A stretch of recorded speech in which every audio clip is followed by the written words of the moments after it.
عشق ما در چی؟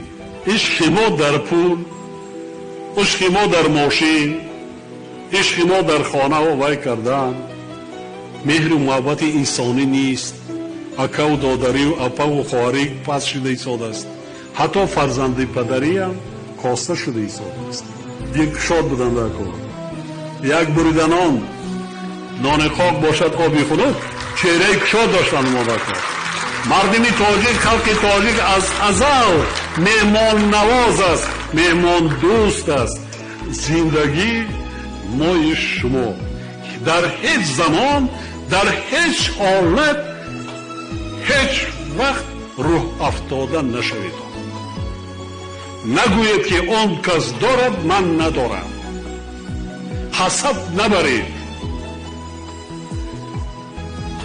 صحت سلامت باشید.